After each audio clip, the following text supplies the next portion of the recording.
Censorship debates have been occurring in North America for a long time, particularly since about the 1930s, in terms of the general public and the arts.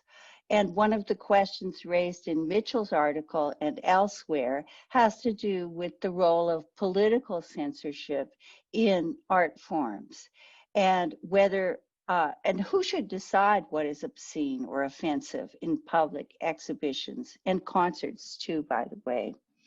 Jimi Hendrix is famous for having played a very provocative version of the national anthem in a concert.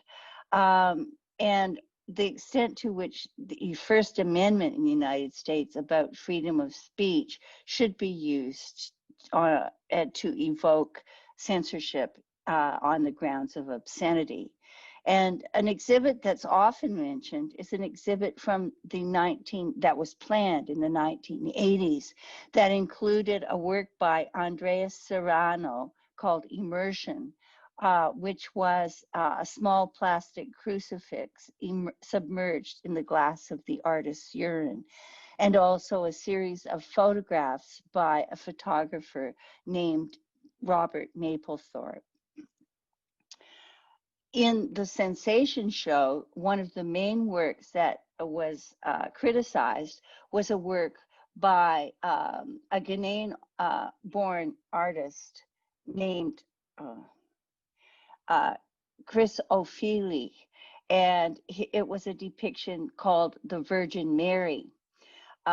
People discussed it in terms of the race of the Virgin, but also the use of images from pornographic magazines. These little cutouts here are actually cutouts of pictures of genitalia, and its use of cow dung. And there were quite a few debates about the extent to which that might be symbolic desecration of a religious symbol. But politicians, led by the mayor of New York City, Rudolph Giuliani at the time, threatened to cut off public funding to the museum as a result of the plans of the exhibit of the Virgin Mary by Ofili. One social scientist named David Halley, and I've given you a work to read by him later, but not about this particular incident. David and a group of research assistants conducted a survey of visitors to the Sensation Show, asking them about their opinions, and concluded that people who had visited the show did not feel the exhibit should be censored. So he discussed a little bit the notion of culture wars and the notion that there are opposing systems that values moral, aesthetic, and other values at play, and that political censorship, in the case of the Sensation Show, by the mayor threatening to withdraw public funds to the Brooklyn Museum, was something that not everyone agreed with.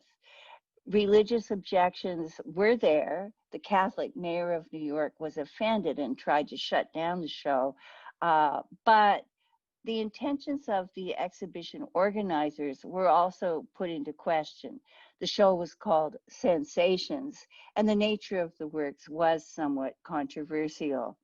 There were also questions about the financial interests of people who owned the works, in particular, the fact that these works were all owned by a wealthy art collector named Charles Saatchi, and their exhibition in a public museum could raise their market value. So the public opinion side of the Sensation Show, as discovered in Halley's interviews, was sort of about the ethics of publicly funded art institutions, and questions of financial misconduct, like should they have allowed a private collector to get attention for works which he resells, and moral misconduct, in that the works exhibited deliberately challenged values of the public's religious or moral beliefs.